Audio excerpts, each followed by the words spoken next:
కాలం నుంచి అగ్రరాజ్యం అమెరికా గడ్డు పరిస్థితులను ఎదుర్కొంటుందా అంటే అవుననే సమాధానం వినిపిస్తోంది. ఒపక్క అమెరికాలో అధ్యక్ష ఎన్నికలు కొనసాగుతున్న వేళ అమెరికా ఆర్థిక వ్యవస్థ భారీ అప్పుల్లోకి జారుకుంటోంది. తాజాగా అమెరికా పరిస్థితి మరింత విషమించడం ప్రపంచ దేశాలకు ఆందోళనలు కలిగిస్తోంది.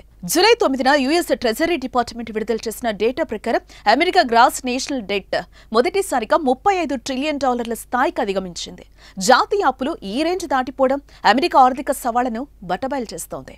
ఈ ఏడాది జనవరిలో యుఎస్ డెట్ $34 ట్రిలియన్ దాటగా 6 నెలల్లోనే అమెరికా అప్పులు రికార్డు స్థాయికి చేరుకున్నాయి. ఇందులో పబ్లిక్, ఇంట్రా గవర్నమెంటల్ హోల్డింగ్స్ అని 2 భాగాలు కలిగి ఉంటాయి.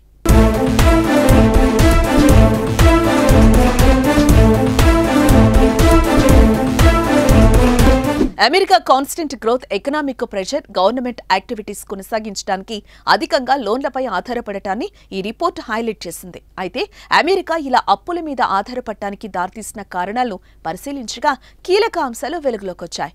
యుఎస్ గవర్నమెంట్ ఎక్స్పెండిచర్ పెరగటం, ట్యాక్స్ డిడక్షన్స్, వివిధ ఆర్థిక సంక్షోభాల ప్రభావాలను తగ్గించడానికి ఉద్దేశించిన ఎకనామిక్ స్టిమ్యులస్ చర్యలతో సహా అనేక అంశాల కారణంగా డెట్ భారీగా పెరిగిందని అమెరికా ట్రెజరీ డిపార్ట్మెంట్ రిపోర్టులో పేర్కొంది.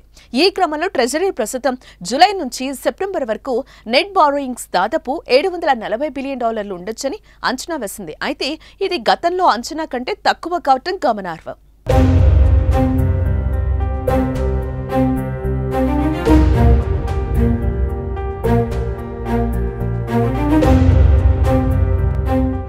అమెరికా ట్రెజరీ ద్వారా లీగల్ గా లిమిట్ గా విధించబడే మొత్తం జాతీయ రుణంపై డెట్ సీలింగ్ విధించారు.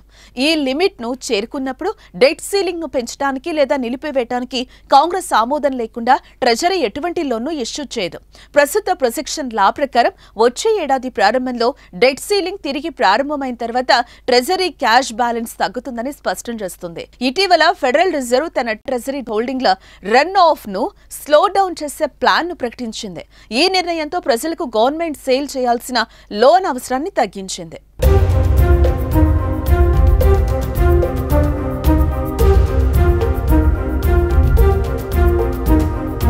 క్రెడిట్ సైట్స్ లో senior fixed income strategist Zachary Griffiths Treasury year end cash balance projection పై కీలక వ్యాఖ్యలు చేశారు.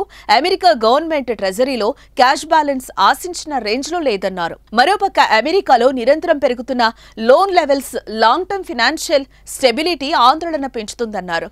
ఈ మేరకు లోన్ లిమిట్ పై జరుగుతున్న చర్చలు యుఎస్ ఫినాన్షియల్ మేనేజ్మెంట్ లో ఉన్న పొలిటికల్ కాంప్లికేషన్లను హైలైట్ చేశారు.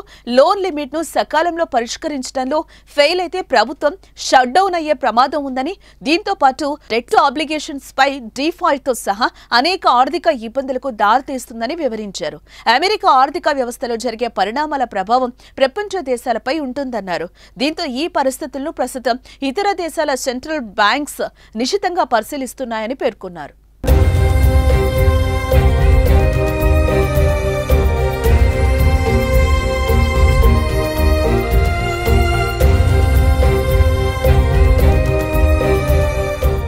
కాగా అమెరికాలో ప్రభుత్వం రుణ పరిమితిని పెంచాలని గతంలో నిర్ణయించింది.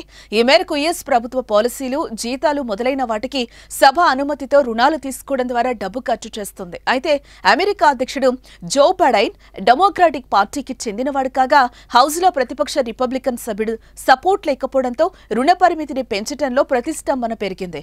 ఖర్చు తగ్గించుకోవడానికి బైడెన్ ప్రభుత్వం కొన్ని షరతులు పాటిస్తేనే రుణ పరిమితి ఆమోదం పొందుతుందని గతంలో రిపబ్లికన్లు మెలికపెట్టారు.